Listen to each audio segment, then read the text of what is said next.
សួស្តីបងប្អូនថ្ងៃនេះដែរចង់នាំបងប្អូនទៅទស្សនានៅកោះខ្យងកោះខ្ចៅនៅខេត្តកោះកុងស្រុកស្រែបិលខាងភូមិឆ្នេរនេសាទរៀបដំណើរចេញទៅពីកន្លែងភូមិនេសាទទៅជីកទូកហើយជាម៉ោងអីដែរឆ្ងាយទូកយើងបើកទៅបានលឿនពេលជីកទូកហ្នឹងមើលពីនេះទៅមើលអត់ចង់ឃើញកោះហ្នឹងឯង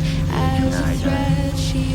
ថ្ងៃទៅហ្នឹងមេឃដូចដ្រូភ្លៀងអីបន្តិចមេឃខ្មៅស្ទុំ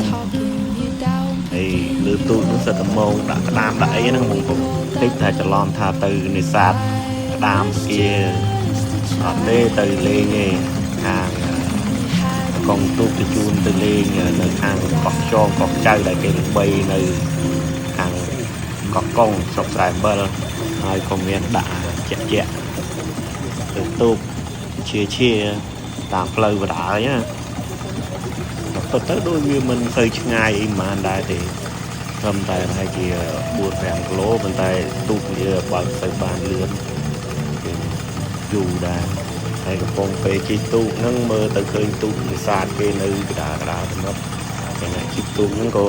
ជិះកដាអារម្មណ៍ភ័យកដាដែរទេតែយើងវាធ្លាប់នៅស្រុកស្រែឯកាហើយទៅពេលឲ្យទៅជិះទូកនៅកដាសមុទ្រហ្នឹងភ័យដែរហ្នឹងហើយនោះបងប្អូនមើលឃើញហ្នឹងកោះខ្យងកោះខ្ចៅ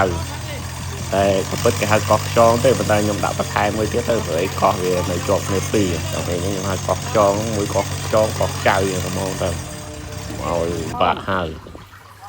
ព្រោះអីកោះមួយទៀតមិនដឹងគេហៅកោះអីទេ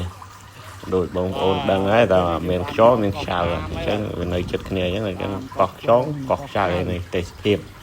នៅលើកោះនឹងទាំងមូលនេះទៅនេះមានតែជាមួយមិត្តភ័ក្តិបងប្អូនក្រុមគ្រួសារលេងនេះកន្លែងគេនេះអាចបោះតង់អីគេធ្វើមានរៀនសម្រាប់ម្ដងដែរនេះអាចថាមានគ្នាអីទៅបោះតង់ដេកលើនឹង